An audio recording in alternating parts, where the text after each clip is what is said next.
요한복음 10장 1절부터 10절까지의 말씀을 제가 봉독해 드리겠습니다.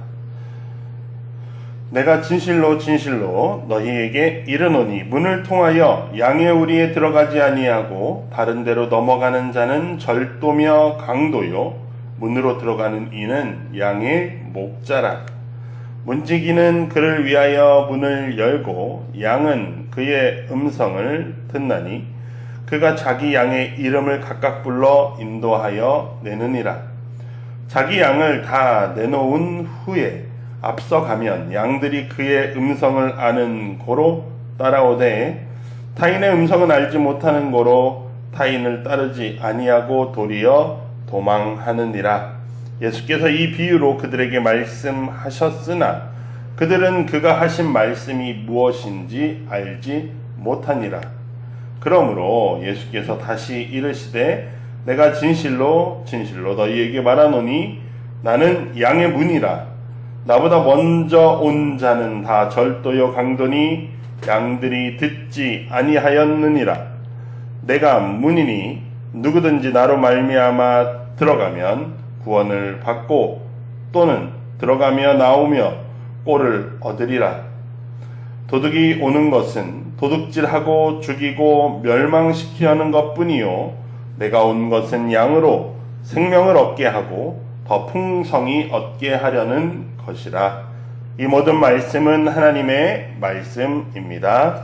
하나님 감사합니다. 아멘. 감사합니다. 아멘. 감사합니다. 할렐루야. 아멘. 감사합니다. 오늘도 함께 모여 예배하는 여러분 모두를 주님의 이름으로 축복합니다. 오늘도 내일도 주님과 함께 동행하는 여러분 되기를 바랍니다. 지난주 저희는 엠마오로 가는 두 사람과 함께 말씀을 걸었습니다. 그들은 예수님에 관한 모든 것을 알고 있었지만 그들은 가리워져서 인지하지 못하고 예수님을 알아보지 못했습니다. 그들에 대해서 예수님께서 말씀을 풀어주실 때 그들의 마음이 뜨거워졌음에도 그들은 몰랐다가 나중에 예수님과 함께 떡을 떼는 그때에 그들의 눈이 밝아졌습니다. 그리고 그때 그 말씀이 우리 가운데 있었구나, 말씀이 우리 가운데서 역사했구나라는 사실을 깨달았습니다. 근데 그때는 주님이 보이지 않게 되었습니다. 바로 이 부제에 대한 이야기가 엠마오로 향하는 두 제자의 이야기였는데 그들이 엠마오로 향할 때는 예수님의 부제가 심각한 문제였으나 그들은 다시 자리에서 일어나 예루살렘으로 향할 때 예수님은 눈에 보이지 않는 부제의 현실을 살아가지만 그들은 전할 것이 있었고 그들은 말씀과 떡을 떼며 주님과 함께 했다라는 사실을 기억했습니다. 주님이 보이지 않는 이 부제의 길을 이전과는 다른 걸음으로 걸어가는 우리가 되기를 축복합니다. 우리도 그런 길을 걸어가는 부활의 증인들입니다. 오늘 우리가 읽은 본문은 바로 그 부제의 길에서 들어야 할 말씀입니다. 오늘 예수님께서는 자신들이 살아가시는 자신의 삶의 풍경 안에서 말씀하고 계십니다. 그래서 이스라엘 백성들에게 흔하다면 흔하고 친숙하다면 아주 친숙한 양과 목자에 대한 이야기를 통해서 예수님은 오늘 중요한 말씀을 하십니다. 이게 일상의 이야기라는 이유는 당시에 어떤 마을에는 한 마을에 있어서 공동으로 가축을 모아놓는 양을 모아놓는 양우리 같은 것들이 있었습니다. 그 우리는 보통 마을에서 지대가 높은 곳, 그래서 그 양우리가 잘 보이는 곳이다. 아니면 어떤 좀 넓은 공터가 있으면 넓은 공터에 돌 같은 걸 좀 쌓아서 간단하게 우리를 만들었습니다. 그것도 아니면 또 그 마을이 산 근처에 있으면 이런 큰 동굴들이 있으면 그런 동굴에도 양들을 모아놓기도 했습니다. 그것을 언제 사용하냐면 보통 양을 꼴을 먹이거나 이러려고 낮에 나갔다가 저녁에 들어오면 마을 사람들이 자신의 집에 모아놓기가 좀 좁으면 언제나 이 마을 공동 우리에다가 양들을 다 모았다라는 사실이에요. 그러면 이제 양들이 이렇게 다 모여 있을 때 뒤섞여서 양들이 다 같이 잠을 자는 거예요. 같이 모여서 잠을 잡니다. 밤에 추우니까요. 그리고 이 양의 우리에는 문이 하나뿐이고요. 여러 문을 두지 않고 문을 하나만 놓고 그 양 우리를 지키는 목자가 있었습니다. 보통 이런 그림들이 인터넷에 있는데요. 이런 방식으로 보통 양들이 모일 수 있게 들판에 나가서도 이런 식으로 간단하게 돌을 쌓아서 양들이 머물 자리를 만들기도 했습니다. 밑에 그림처럼 저렇게 목자가 문의 입구에 이렇게 앉아서 있거나 혹은 기대어 있거나 양들에게로 누군가가 함부로 들어가지 못하도록 지키는 역할들을 했습니다. 밤에 그렇게 양들을 갖다가 맡겨놓고 이제 아침이 되면 또 이 양들을 꼴을 먹이러 나가야 됩니다. 그러면 각 양들의 주인들이 막 찾아와서 양들을 문에서 부릅니다. 그러면 양들이 그 자신을 기르는 목자의 소리를 듣고 여러 곳에 이렇게 섞여 있던 양들이 다 주인에게로 나오기 시작합니다. 낯선 사람이 손짓하면서 오라고 하면 양이 가지 않습니다. 왜냐하면 아까 말씀에서 보시던 대로 내 주인이 아닌 것을 알기 때문에 양들은 가지 않고 오히려 도망을 가죠. 예수님이 들려주는 이야기가 이런 이미지를 가진 가장 일상의 풍경 안에서 아침마다 목자들이 양을 데리고 나가는 그 모습들 안에서 예수님은 오늘 중요한 이야기를 말씀하고 계십니다.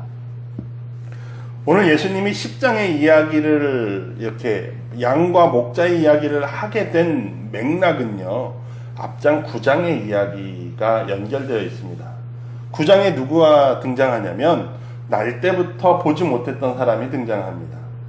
그 사람을 예수님이 고치시고 실로암 못에 가서 씻으라고 하시죠. 그래서 보냄을 받았다라고 해서 이 사람이 씻고 왔더니 눈이 보이기 시작했습니다. 중요한 사실은 그날이 무슨 날이에요?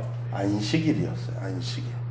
그러니까 바리새인들이 이 나은 사람을 데려다가 추궁하기 시작합니다. 어떻게 너가 안식일에 나을 수 있었냐라는 거죠. 예수라는 사람이 고쳐졌다라고 하더니 이 이야기가 점점점 이 사람을 추궁하게 되고, 이 사람이 아니 그 사람이 하나님이 보내지 않았으면 나를 어떻게 낫게 했겠냐부터 시작해서 바리새인들과 이제 논쟁하기 시작합니다. 그리고 결국 이 사람은 어떻게 돼요? 바리새인들로부터 출교당하게 됩니다. 그들의 공동체에서 쫓겨나게 된다라는 거예요. 그 사실 이후에 예수님께서 그 사람을 찾아가서 그를 부르시죠. 그를 불러서 그가 이제 예수님의 제자가 되어 살아가게 됩니다. 근데 그 이야기 이후에 예수님께서 오늘 10장의 이야기를 하게 된다라는 사실입니다. 그래서 예수님이 하시는 말은 이 사람의 목자는 누구인가라는 거예요. 누가 그를 내쫓았는가? 내쫓은 그들이 이 사람의 또 혹은 이스라엘의 목자라고 과연 말할 수 있는가? 라는 말씀을 예수님께서 지금 하고 계시는 중입니다. 그게 오늘 10장의 맥락입니다. 그래서 예수님이 내가 진실로 진실로 너희에게 이르노니 문을 통하여 양의 우리로 넘어 들어가지 아니하고 다른 데로 들어가는 자는 절도며 강도다라고 말합니다. 담을 넘어 들어오는 자는 도둑이라는 거예요. 정당하게 들어오지 않은 자는 양을 훔쳐가거나 양에게 해를 끼치는 자라는 이야기를 예수님이 하시면서 결국 9장에서 이 사람을 쫓아낸 저들은 양을 지키는 목자가 아니라 그들은 도둑이며 강도나 다름없다라는 말씀을 하시는 것입니다. 참 목자는 다릅니다. 문으로 찾아와서 양들을 그 목소리로 부른다라는 거예요. 그러면 양들은 그 목소리를 듣고 쫓아오지만 그 목소리가 양들의 주인이 아닐 때는 양들이 다 달아나 버리고 도망간다라는 겁니다. 예수님이 하시는 이 말씀은 구약에서 에스겔 34장에서 하나님이 이스라엘의 지도자들에게 하셨던 말씀과 동일한 맥락의 말씀입니다. 그들이 하나님의 백성을 돌보지 않아서 양떼들이 흩어지고 들짐승의 밥이 되고 찾는 이가 없다라면서 하나님이 에스겔 선지자를 통해서 탄식하십니다. 그 말씀이 오늘 이 9장과 같은 구약의 전통 안에서 이어지는 말씀이 된다라는 사실이에요.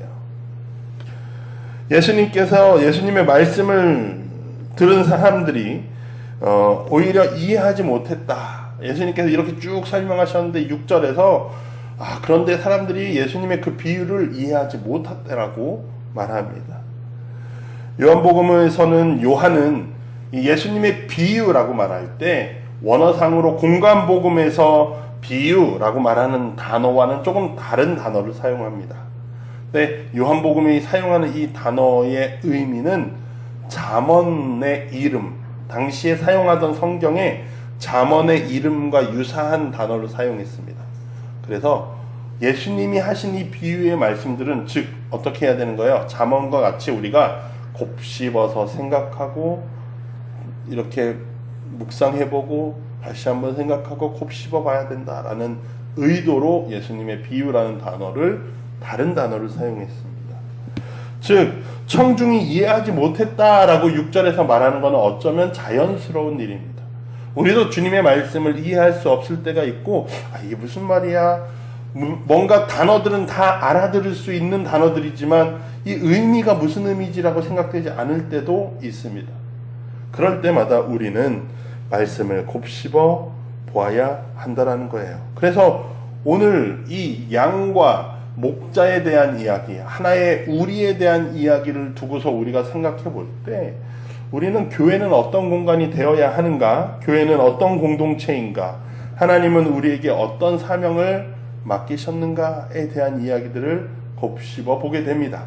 그리고 요한은 그 나름에 대한 대답을 요한복음 21장에서 베드로에게 주셨던 예수님의 그 사명에서 대답하고 있는 거죠. 너희가 목자가 되어야 하고 너희가 그들을 먹이고 기르고 가르치고 그들을 살리는 일, 그들의 생명을 구하는 일을 제자들에게 맡긴다라는 것을 요한은 말하고 있습니다. 그것이 또 모든 성도에게 부탁하는 바가 되는 거죠. 오늘 본문은 그래서 이러한 의도 안에서 예수님이 어떤 분인가를 말하려고 하고 있습니다. 이 쫓겨난 이를 통해서 참 목자가 없는 이스라엘 안에 참된 목자가 왔는데 그 목자는 양의 목소리, 양들을 부르는 분이고 양들은 그의 목소리를 듣고 나온다라는 거예요. 그래서 이 사람들이 그런 설명을 쭉 하는데 예수님의 말씀을 이 사람들이 이해하지 못하니까 7절에서 예수님이 다시 한번 말씀하시는 거죠. 나는 양의 문이다 라고 말씀하십니다. 양과 목자의 이야기를 하다가 갑자기 문이라고요? 게이트, 문에 대한 이야기를 갑자기 하시는 게 조금 이상해 보이기도 합니다. 그런데 아까 보셨던 그림을 생각해 보시면 들판이나 이런 곳에 만들어진 양 우리에는 우리 경첩이 달린 문이 없습니다. 그렇죠? 그러면 누가 문의 역할을 하고 있습니까? 아까 그림에서도 보면 목자가 문 입구에 이렇게 앉아 있다라는 거예요. 그러면 이 목자는 뭐가 되는 겁니까? 이 양 우리의 문이 되는 역할을 하는 거예요. 그래서 목자는 이 문이라는 것은 다름 아닌 목자 자신을 이야기하는 것입니다. 그래서 예수님께서 내가 양의 문이다라는 것은 내가 목자다라고 하는 것과 동일합니다. 오늘 본문 바로 뒤에 그래서 나는 선한 목자다라는 말씀을 동시에 연결해서 하시는 거예요. 예수님은 우리의 문, 우리의 참된 목자가 되십니다. 그렇다면 우리가 이 문을 통해서 도대체 무엇을 얻게 되는가에 대한 이야기가 오늘 본문이 강조하고 싶어 하는 것입니다. 이 뒤의 맥락에서 선한 목자다라고 하는 맥락에서는 목자와 선한 목자와 삭군에 대한 이야기를 통해서 이 목자가 얼마나 자기 희생적인지를 이야기한다면 오늘 본문에서는 이 목자를 통해서 우리는 무엇을 얻고 무엇을 누리게 되는가에 대한 이야기가 강조되는 측면이 있어요. 9절에 보시면 이렇게 이야기하고 계십니다. 내가 문이다. 누구든지 나로 말미암아 들어가면 구원받고 또는 들어가면 나오며 꼴을 얻으리라 라고 말합니다. 여러분, 예수님께서 요한을 통해서 이렇게 말씀하시는 것은 분명합니다. 하나님은 모든 이들을 사랑하십니다. 그것은 변치 않는 진리예요. 그런데 하나님은 예수를 믿어야 한다라고 우리에게 말씀하셨습니다. 우리에게 그렇게 전하셨고, 예수님 본인께서도 오늘 이렇게 말하죠. 내가 문이다. 나로 말미암아 들어가면 구원을 받는다라고 말합니다. 그래서 교회는 흔히 구원이 예수에게 있다라고 말합니다. 그런데 그 말이 다른 사람들에게는 어떻게 들리냐면 매우 배타적이다라고 들립니다. 그런데 그것은 교회가 말하고 있는 바는, 성경이 말하고 있는 바는 배타적인 걸 말하려고 하는 게 아니에요. 왜냐하면 앞서 말씀드린 것처럼 하나님은 모든 이들을 구원하시기 원한다고요. 그런데 그 문을 독점적으로 만드셨다는 거예요. 독점적인 것과 배타적인 것은 다른 이야기입니다. 배타적인 것은 너는 저희가 아니면 안 돼 하고 밀어내는 것을 이야기하고요. 문은 어떻게 되어 있습니까? 열려 있다라는 사실이에요. 이 목자가 여기로 들어와 하고 기다리고 열려 있는 문이라는 사실이에요. 그 말은 양 우리 안에 다른 곳으로는 들어갈 수 없지만 이 문으로 들어갈 수 있다라는 사실은 그건 배타적이야에 대한 이야기가 아니라, 배타적인 문제가 아니라 이 길로 들어가야 돼에 대한 이야기라는 사실이에요. 그래서 교회가 말하는 것은 누군가를 밀어내는 이야기를 하는 게 아니라 여기로 가야 해를 말하고 있는 겁니다. 근데 우리가 흔히 착각해서 이것이 이 길로 안 들어가면 구원 못 받아만 강조하고 있는 거죠. 못 받아의 강조점을 사람들에게 전해지면 사람들은 당연히 저렇게 배타적인 사람들이라고 말할 수밖에 없습니다. 그러나 그 문은 언제나 열려 있다라는 사실도 전해야 한다라는 것입니다. 예수님께서 말씀하십니다. 나는 문이다라는 거예요. 그래서 이 문으로 들어가야 구원을 받는다라고 첫 번째 구원에 대한 독점성을 말씀하고 계셔요. 하나님은 모든 이를 구원하기 원하시고요. 다만 그 방법으로 예수 그리스도라는 문을 선택하셨다라는 사실이에요. 그것에 대해서 우리가 왜 그 문만 만드셨어요? 옆문도 만드셔야지요 라고 말할 수가 없는 거예요. 그건 왜냐? 하나님의 주권에 대한, 주인의 권리라는 거예요. 구원하시는 분의 선택이라는 사실이에요. 그런데 예수님께서 말씀하시죠. 그러나 그 구원의 문이 열려 있다. 이 문으로 지나가야 돼. 근데 그 문으로 지나가는 자들이 뭐 하게 됩니까? 들어가고 나올 수 있게 됩니다. 자유하다라는 사실입니다. 우리는 어떤 것에 대해서 문을 달아놓고요, 경계를 그어놓고 이것 아니면 안 돼라고 말하지만, 예수님께서 말씀하시는 것은 나는 그 문 사이에, 벽들 사이에 열려 있는 문이라는 사실이에요. 그래서 언제든지 들어왔다 양이 나갔다 들어왔다 할 수 있는 자유함이 있는 자리입니다. 그리고 중요한 사실은 뭐예요? 자유함이 왔다 갔다 자유함 안에서 꼴을 얻는다라는 사실, 양식을 얻는다라는 거예요. 생명을 얻는다라는 사실을 예수님께서 말씀하고 계십니다. 풍성하고 자유로운 그 양들의 생명을 이야기하십니다. 목자의 부름을 받은 양들은 담 안에 갇혀 있는 것이 아니라는 거예요. 예수님께서 너 일로 와 하고서 묶어서 너 못 나가 하고 붙잡아 두시는 게 아니라 언제나 그 문이 열려 있다라는 사실이에요. 그래서 양이 언제든지 자유하게 나가서 들어와서 풍성하게 먹을 수 있게 된다라는 사실입니다. 문을 통과하고 왔다 갔다 하는 자유에서 끝나는 게 아니라 이 자유를 통해서 생명을 얻는다라는 사실까지 연결되어야 하는 것이 중요한 지점입니다. 그래서 예수님께서 이 모든 말씀의 이유가 왜냐? 10절에 도둑이 오는 것은 도둑질하고 죽이고 멸망시키려고 하는 것이다. 즉 앞서 이야기했던 것대로 도둑이나 강도는 제 이익을 위해서 살아간다라는 사실이에요. 양들을 위해서 살아가지 않고 이 양을 잡아먹어서 자기가 살겠다고 한다라는 사실입니다. 근데 중요한 사실, 예수님께서는 내가 온 것은 이라는 사실이에요. 내가 온 것은, 이 목자로서 내가 있는 것은 양에게 생명을 얻게 하며, 단순히 생명을 얻는 것에서 끝나는 게 아니라 풍성하게 얻게 하려 한다라고 말씀하고 계십니다. 얻게 한다라는 말이 지지난주 시간에 요한복음 20장 31절에 그 요한복음의 목적에 대해서 말씀드렸잖아요. 영생을 얻게 하려 한다라는 그 말씀이 얻다가 아니라 가지다라는 말씀이라고 말씀드렸습니다. 나중에서야 얻어지는 것이 아니라 믿어지는 그때, 이 양의 문으로 들어오는 그때부터 가지게 되는 거예요.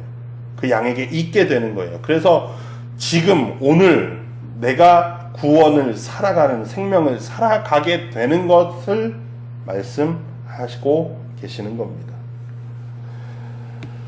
한 번 주시고 끝나는 것이 아니라 오늘도 내일도 늘 소유하게 하시는 그것입니다. 적당하게 주어지는 것이 아니라 풍성하게 만족하도록 주신다라는 사실입니다.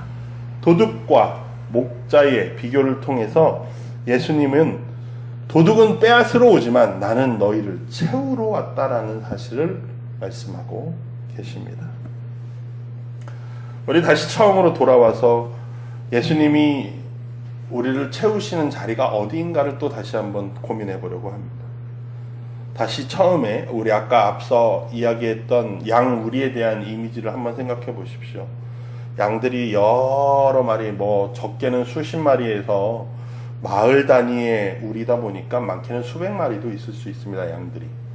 이 양들이 모여 있을 때 양들이 아침이 되면 여러 소리들이 들릴 겁니다. 여러 목자들이 와서 자기 양을 부르는 목소리를 양들은 다 들을 거예요.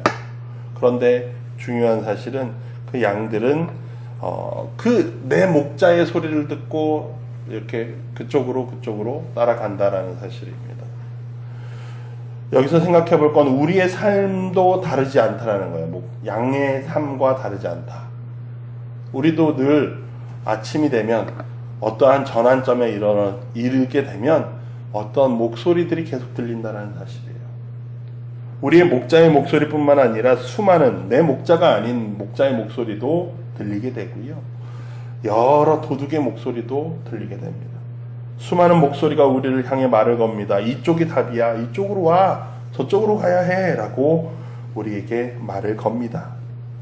그 목소리들 가운데에서 우리가 어떤 목소리를 듣느냐, 그것이 우리가 어디로 향하느냐를 결정하게 되는 것이에요. 이스라엘 백성들이 수천 년 동안 암송해오는 말씀이 있습니다. 신명기 6장에 있는 말씀인데 쉐마 이스라엘이라는 말씀이 있습니다. 쉐마는 들으라 라는 말이에요. 우리말로 번역하면 들으라. 오늘 제목이죠. 들으라 라는 말씀입니다. 쉐마 이스라엘이면 이스라엘아 들으라 라고 하면서 모세가 하나님의 말씀을 이스라엘에게 이렇게 쭉 전했습니다. 중요한 사실은 뭐예요? 들으라 라는 사실이에요. 믿음의 시작이 무엇인지를 말해주는 것입니다. 믿음은 먼저 하나님의 말씀을 듣는 것이라는 사실이에요. 그런데 중요한 건 우리는 듣고 있는가? 라는 사실입니다. 부활을 맞이한 성도들에게 무엇을 듣고 있는가? 어디를 따라가고 있는가? 라고 묻는 것은 보이지 않는 주님을 찾고 있는 것이 아니라 우리에게 들려오는 주님의 그 음성을 따라 가야 한다라는 메시지와 같습니다. 양이 목자를 따르는 것을 보고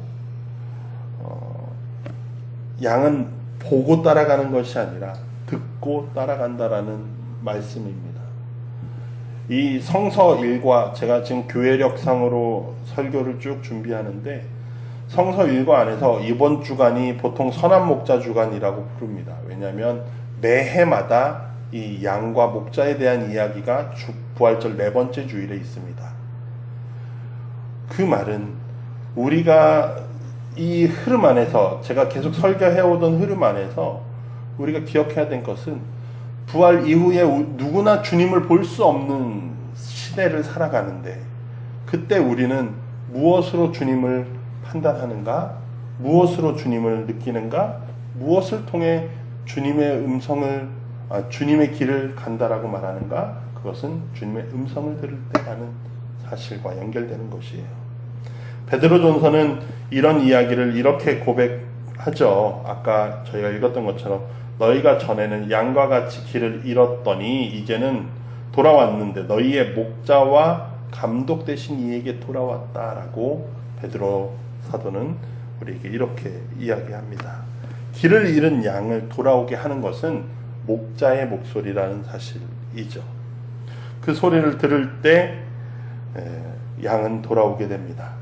그러면 제가 앞서 이 결론의 마지막 부분에 처음 드렸던 질문, 우리는 어디에서 그 소리를 듣는가라는 사실이에요. 앞서 사도행전 2장 42절에서 이렇게 이야기했거든요. 사도들이 가르침을 받아 서로 교제하고 떡을 떼고 또한 서로 오로지 기도에 힘썼다라고 이야기합니다. 이 말은 사도들의 가르침을 받았고 또 서로가 교제하며 또한 떡을 떼면서 함께 기도할 때의 교회는 그곳에서 주님의 음성을 들었다라고 말하고 있는 바입니다. 그 이후에 그들의 삶이 어땠습니까? 그래서 자신의 것들을 내어놓고 함께 살아갔고 그로 인해서 믿는 자들이 점점점 더해져 갔다라는 사실이에요. 우리가 이러한 가르침을 듣고 또한 교제하고 떡을 떼며 기도하지 않을 때 교회는 주님의 음성을 들을 수 없게 되어지고 자꾸만 다른 목소리를 따라가게 되어진다라는 사실입니다. 사랑하는 성도 여러분, 오늘도 우리가 살아가는 자리가 이런 자리입니다. 주님이 계시지 않는 것 같은 자리, 부재의 길을 계속해서 우리는 걸어갑니다. 그러나 우리는 부활의 증인입니다. 왜요? 우리는 주님의 음성을 듣고 있기 때문입니다. 어디서 듣습니까? 주님께 나와 예배하는 이 시간, 또한 우리가 함께 교제하며 떡을 나누고 떼며 또한 기도할 때 주님은 우리에게 말씀하고 계시다라는 사실입니다. 그분이 먼저 우리를 부르시고 우리는 그 음성을 듣는다라는 사실입니다. 그 소리를 따라 나오면 우리는 어디에 서 있게 됩니까? 양 우리의 문 앞에 서게 될 것이라는 사실이에요. 주님 앞에서 들어가고 나올 때마다 우리는 꼴을 얻게 됩니다. 생명을, 양식을 얻게 된다라는 사실이에요. 적당히 주시는 게 아니라 풍성하게 주실 거라는 사실입니다. 그러니 쉐마라고 여러분께 말씀드립니다. 들으십시오. 오늘도 우리 주님이 우리를 부르고 계시고 그 음성을 따라 우리가 살아갈 때 다른 길이 아니라 예수 그리스도라는 문을 통해서 살아갈 때 우리는 그렇게 살기로 결단했을 때 주님께서 우리에게 생명을 또한 풍성한 은혜를 우리에게 주실 것을 믿습니다. 한 주간도 주님의 음성을 듣고 따라가는 여러분들이 되시기를 주님의 이름으로 축복드립니다. 그 무엇도 우리를 그 사랑에서 끊을 수 없으니 한 주간도 주님과 함께 생명의 길을 걸어가는 여러분 되기를 바랍니다. 오늘의 말씀이 우리 안에 남았는데 그 남은 말씀을 붙잡고 우리 함께 다짐의 기도하겠습니다. 하나님 감사합니다. 오늘도 우리에게 말씀하셔서 우리로 듣게 하시니 감사합니다. 주의 음성을 듣고 우리가 주를 따라가게 하여 주시옵소서. 주님과 함께 생명의 길을 가게 하여 주시옵소서. 우리가 우리의 욕심의 길이 아니라 이 세상이 우리를 부르는 길이 아니라 우리의 목자 되시는 주님의 부르심을 따라 생명의 길을 가는, 그래서 풍성히 누리는, 들어가고 나오는 우리들 되게 하여 주시옵소서. 주님이 허락하신 그 은혜를 우리가 기쁘게 누리며 또 이 땅 가운데 온전히 그 은혜에 대하여 증언하는, 부활하신 주님을 드러내는 우리들 되게 하여 주시옵소서. 감사드리며 예수님의 이름으로 기도드립니다. 아멘.